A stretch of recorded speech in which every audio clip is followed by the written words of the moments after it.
Corona महामारी की चपेट में आने से कई देशों की अर्थव्यवस्था अब तक ठीक से पटरी पर नहीं लौट पाई थी कि दुनिया भर में बढ़ते बैंकिंग संकट ने बड़ा झटका दिया है।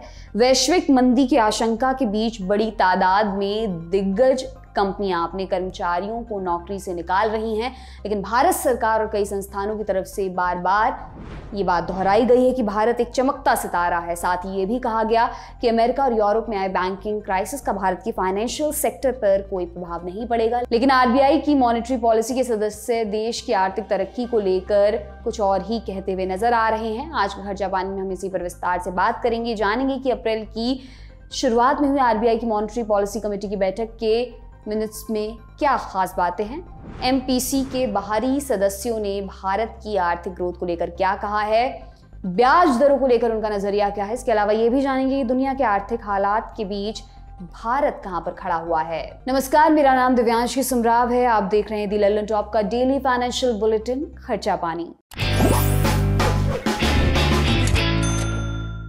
भारतीय रिजर्व बैंक की मॉनेटरी पॉलिसी कमेटी यानी एमपीसी के सभी बाहरी सदस्यों ने देश की अर्थव्यवस्था की ग्रोथ सुस्त पड़ने की आशंका जताई है। हालांकि आरबीआई की इस कमेटी के आंतरिक सदस्य आर्थिक ग्रोथ को लेकर आशावादी दिखाई दे रहे हैं। करंट फाइनेंशियल ईयर की पहली एमपीसी महीने 3 अप्रैल को शुरू हुई थी और यह बैठक 6 अप्रैल तक चली थी। इस बैठक में आरबीआई ने रेपो रेट में किसी तरह का बदलाव नहीं किया था। एमपीसी क्या है वो आपको आगे बढ़ने से पहले बता देते हैं। एमपीसी का गठन साल 2016 में किया गया था ताकि देश की मौद्रिक नीति को लेकर फैसले किया जा सके। एमपीसी की बैठक हर 2 महीने में होती है। इमरजेंसी की हालत में बैठक पहले भी बुलाई जा सकती है। रिजर्व बैंक के गवर्नर इस बैठक की अध्यक्षता करते हैं। एमपीसी की बैठक में यह तय किया जाता है कि देश में repo rate, reverse repo rate आदि कितना रहेगा। आरबीआई के रेपो रेट में बदलाव का मतलब होता है कि बैंक भी उसी के अनुसार अपनी ब्याज दरें घटाते या बढ़ाते हैं, जिसका असर आम लोगों पर सीधा पड़ता है। मॉनेटरी पॉलिसी कमेटी में 6 सदस्य होते हैं, 3 आरबीआई के अधिकारी, मसलन आरबीआई गवर्नर, डिप्टी गवर्नर और बैंक के कार्यकारी निदेशक। इसके अलावा 3 सदस्य बाहरी यानी देश के किसी बड़े आर्थिक संस्थान आदि से चुने जाते हैं। फिलहाल RBI governor Shaktikanta Das, deputy governor Michael Patra और आरबीआई के विदेश विभाग के डायरेक्टर राजीव रंजन इसके आंतरिक सदस्य हैं, जबकि बाहरी सदस्यों में शशांक भिड़े, आशिमा गोयल और जयंत वर्मा शामिल हैं। अब जानते हैं कि एमपीसी के सदस्यों ने आर्थिक ग्रोथ और महंगाई को लेकर क्या कुछ कहा है। अप्रैल में मौद्रिक नीति समीक्षा बैठक के दौरान कई विषयों पर चर्चा हुई थी। इसके मिनट्स 20 अप्रैल को जारी हुए हैं। एमपीसी के सभी सदस्यों ने एक मत में इसी महीने हुई समीक्षा बैठक में रेपो रेट 6.5% पर बरकरार रखने का फैसला लिया था। मई 2022 और फरवरी 2023 के बीच रेपो रेट में 250 बेसिस पॉइंट्स का इजाफा हो चुका है। आरबीआई गवर्नर शक्तिकांत दास ने कहा, वित्त वर्ष 2022-23 की चौथी तिमाही में भारत की आर्थिक ग्रोथ को लेकर उत्साह दिखा है। आने वाले समय में इंफ्रास्ट्रक्चर सेक्टर पर सरकार द्वारा खर्च बढ़ाने से देश में ज्यादा निवेश आने की संभावना है। हालांकि दास ने यह भी कहा कि आगे चलकर रिटेल महंगाई दर घट सकती है, मगर स्थिति कैसी रहेगी निश्चित तौर पर नहीं कहा जा सकता, क्योंकि दुनिया भर में हालात तेजी से बदल रहे हैं। एमपीसी की बाहरी सदस्य आशिमा गोयल ने आर्थिक वृद्धि दर को लेकर अपनी चिंता खुलकर जाहिर की। उन्होंने कहा, आर्थिक ग्रोथ वैसे तो मजबूत दिख रही है, मगर आने वाले समय में अर्थव्यवस्था की सेहत का हाल बताने वाले आंकड़ों में सुस्ती के संकेत मिल सकते हैं। कच्चे तेल और सोने को छोड़कर अन्य वस्तुओं के आयात में कमजोरी देश में मांग सुस्त पड़ने का संकेत दे रही है। एक्सपोर्ट्स की रफ्तार सुस्त होने से देश में सबसे ज्यादा नौकरी देने वाले मैन्युफैक्चरिंग सेक्टर पर असर हो रहा है। इसके अलावा उन्होंने कहा कि लगातार कर्ज महंगा होने से गरीबों में सस्ते घर की मांग में कमी आ रही है। उन्होंने कहा कि फिलहाल ब्याज दरों में और बढ़ोतरी करने से बचा जाना चाहिए। मॉनेटरी पॉलिसी कमेटी के एक अन्य बाहरी सदस्य जयंत वर्मा ने महंगाई से जुड़े 2 जोखिमों की तरफ इशारा किया। वर्मा ने कहा कि तेल उत्पादक देशों द्वारा तेल के दाम बढ़ाने एवं उत्पादन घटाने और मॉनसून को लेकर सटीक अनुमान उपलब्ध नहीं रहने से भारत की चुनौतियां बढ़ सकती हैं। उन्होंने कहा, अभी तक मौसम वैज्ञानिक मॉनसून को लेकर सटीक जानकारी नहीं दे पा रहे हैं। मई के अंत तक अनुमान सटीक हो सकते हैं। इस वजह से कमेटी के पास ये मानने के अलावा कोई विकल्प नहीं था कि मॉनसून सामान्य ही रहेगा। आर्थिक वृद्धि दर पर वर्मा ने कहा कि फरवरी में आर्थिक ग्रोथ सुस्त पड़ने के शुरुआती संकेत मिलने शुरू हो गए थे। उन्होंने कहा, फिलहाल महंगाई काफी ज्यादा है, इसलिए आर्थिक विकास की चुनौतियों से निपटने के लिए कमेटी के पास विकल्प बहुत सीमित हैं। आरबीआई के डिप्टी गवर्नर माइकल पात्रा ने कहा कि भारतीय अर्थव्यवस्था के समक्ष महंगाई इस वक्त सबसे बड़ी चुनौती है। उन्होंने कहा, भारत में आर्थिक गतिविधियों का दायरा बढ़ रहा है, मगर आने वाले समय में सप्लाई चेन में बाधा होने से महंगाई और बढ़ सकती है। इस बारे में हमने फाइनेंस एक्सपर्ट शरद कोहली से बात की, आइए उन्हें सुनते हैं। अब सवाल आता है कि ये जो मिनट्स निकल के आए हैं इसमें इंटरनल मेंबर्स की एक राय आ रही है, 3 की, एक्सटर्नल मेंबर्स की भारत की विकास को लेकर अलग राय आ रही है। और मजे की बात यह है कि जो इंटरनल मेंबर्स हैं वो तीनों एक मत है इस बात पे कि भारत की विकास दर स्ट्रांग रहने वाली है, 6.5% रहने वाली है। उन्होंने बहुत पॉजिटिव बातें कही हैं कि ग्रोथ का मोमेंटम अच्छा है, कंजम्पशन अच्छी है, भारत सरकार ने जो कैपिटल एक्सपेंडिचर इतना बड़ा कमिटमेंट बजट में किया है उसकी वजह से ग्रोथ का मोमेंटम कंटिन्यू रहेगा। और जो एक्सटर्नल मेंबर्स हैं तीनों के तीनों, मैं यहाँ नाम नहीं लेता, हम नाम लेके बात नहीं करते, हालांकि मुझे नाम छयों के मालूम है। इंटरनल मेंबर्स में आरबीआई के गवर्नर साहब होते हैं, डिप्टी गवर्नर होते हैं और एग्जीक्यूटिव डायरेक्टर होता है। बाकी के हम नाम नहीं लेते, पर आप समझ जाइए कि 3 बाहर के होते हैं। जो बाहर के तीनों हैं उन्होंने ये बोला है कि चैलेंजेस रहेंगे ग्रोथ में। जितनी उम्मीद इंटरनल मेंबर्स दिखा रहे हैं उतनी उम्मीद नहीं है, क्योंकि एक्सटर्नल हेडविंड जिसको हम अंतरराष्ट्रीय फैक्टर्स कहते हैं, एक्सपोर्ट में चैलेंजेस देखे जा रहे हैं, क्रूड ऑयल की प्राइसेस बहुत वॉलेटाइल हैं और एक्सटर्नल मेंबर्स का ये मानना है कि क्रूड ऑयल की प्राइसेस बढ़ सकती हैं, जिसकी वजह से महंगाई एक दफे फिर मोमेंटम पकड़ सकती है। और मैं ये बताऊं कि महंगाई अभी कोई बहुत ज्यादा कंट्रोल में नहीं आ गई है, कम जरूर हुई है। तो एक्सटर्नल मेंबर्स का मानना है कि महंगाई अभी भी खतरा बनी हुई है, जिसकी वजह से कंजम्पशन इफेक्ट हो सकती है।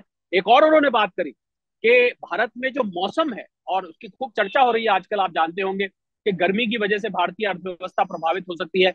मॉनसून अपना कोई अलग रंग दिखा सकता है, मतलब मॉनसून ज्यादा हो जाए या कम हो जाए, हर बार ये उम्मीद की जाती है, ये कभी भी कुछ भी हो सकता है। हालांकि मौसम विभाग की भविष्यवाणी आती है, पर फिर भी मॉनसून में अंग्रेजी में बोलते हैं वेगरीज, वो वेगरीज बनी हुई है। इस कारण से भारत की विकास दर जो इंटरनल मेंबर्स उम्मीद लगा के बैठे हैं शायद वैसी ना हो पाए। एक्सपोर्ट हमारा चैलेंज में आ सकता है, इंटरनल कंजम्पशन और डिमांड महंगाई की वजह से चैलेंज में आ सकती है। और उन्होंने ये भी कहा कि भारतीय अर्थव्यवस्था में अनइवन ग्रोथ देखी जा रही है, मतलब किसी किसी सेक्टर में तो बिल्कुल बल्ले बल्ले और किसी किसी सेक्टर में बहुत चैलेंजेस दिखाई दे रहे हैं। तो इन सब कारणों से इन 6 मेंबरों में वो 2 हिस्से में बट गए। 3 इंटरनल कहते हैं कि सब कुछ बढ़िया बढ़िया है, 3 एक्सटर्नल कहते हैं साहब बढ़िया बढ़िया नहीं है, यहाँ पर ग्रोथ में चैलेंजेस आ सकते हैं। रिजर्व बैंक ने 6 अप्रैल को खत्म अपनी मॉनेटरी पॉलिसी कमेटी की बैठक में चालू वित्त वर्ष के लिए आर्थिक वृद्धि दर के अनुमान को मामूली रूप से बढ़ाकर 6.5% कर दिया था। इससे पहले आरबीआई ने आर्थिक ग्रोथ 6.4% रहने की संभावना जताई थी। वहीं आरबीआई के उलट हाल में ही विश्व की बड़ी संस्थाओं ने भारत की विकास दर के अनुमान को घटाया है। एशियन डेवलपमेंट बैंक और वर्ल्ड बैंक की ओर से चालू वित्त वर्ष की विकास दर के अनुमान में मामूली कटौती की गई है, लेकिन अभी भी भारत दुनिया की सबसे मजबूत अर्थव्यवस्था बना हुआ है।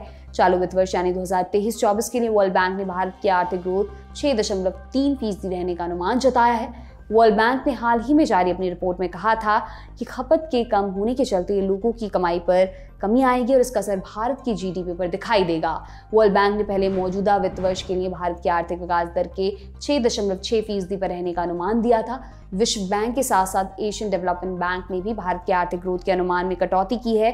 एडीबी का अनुमान है कि चालू वित्त वर्ष में विकास दर 7.2% की बजाय 6.7% रह सकती है। ग्रोथ अनुमान में कमी की मुख्य वजहें वैश्विक चुनौतियां और घरेलू मांग को बताया गया है। इसी तरह इंटरनेशनल मॉनेटरी फंड यानी आईएमएफ की ओर से विकास दर के अनुमान को 6.1% से घटाकर 5.9% कर दिया गया है। इस बारे में हमने एक्सपर्ट की राय ली, आइए उन्हें सुनते हैं। अमेरिका चाइना से भी हमारी ग्रोथ ज्यादा बताई गई है, तो हम बाकी के दुनिया के मुकाबले वाकई में एक चमकता सितारा है, तेजी से बढ़ने वाली, आईएमएफ ने खुद बोला है।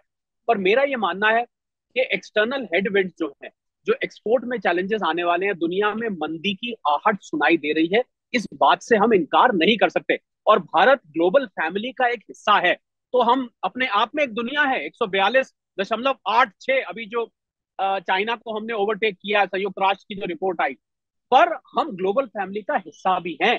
भले ही हम 143 करोड़ लोग हैं, पर हम दुनिया को अपने आप से अलग करके नहीं देख सकते। अगर दुनिया के सामने आर्थिक चैलेंजेस हैं तो भारत को भी उनका सामना करना पड़ेगा, उसका असर यहां भी दिखाई देगा। उसका हम रिपलिंग इफेक्ट या ट्रिकल डाउन इफेक्ट या कैस्केडिंग इफेक्ट हमको यहाँ बिल्कुल देखने को मिलेगा, बिल्कुल होती रहती है। देखिए मॉनेटरी पॉलिसी कमेटी में ये जो इंटरनल और एक्सटर्नल का कॉम्बिनेशन बनाया गया है, आप देखें तो इसीलिए बनाया गया है कि जैसा कि मैंने कहा, कलेक्टिव विजडम या ग्रुप थिंकिंग मिले। तो इनकी बल्कि रिपो रेट में भी कई दफे हम देखते हैं, जब रिपो रेट पे अनाउंसमेंट होती है तो 3 मेंबर एक तरफ होते हैं और 3 एक तरफ होते हैं, तो फिर भारत सरकार का वोट आ जाता है। कभी 4 एक तरफ दिखते हैं, 2 एक तरफ दिखते हैं। तो ये कोई नई बात नहीं है। मॉनेटरी पॉलिसी कमेटी में वेरिंग ओपिनियन पहले अनेकों बार देखा गया है, कोई बहुत ज्यादा हैरानी की बात नहीं है। पर अब ये जो स्प्लिट है, इसमें एक महत्वपूर्ण बात जो दिख रही है कि जो इंटरनल आरबीआई के मेंबर्स हैं उन सबकी एक ओपिनियन है, एक्सटर्नल की एक ओपिनियन है।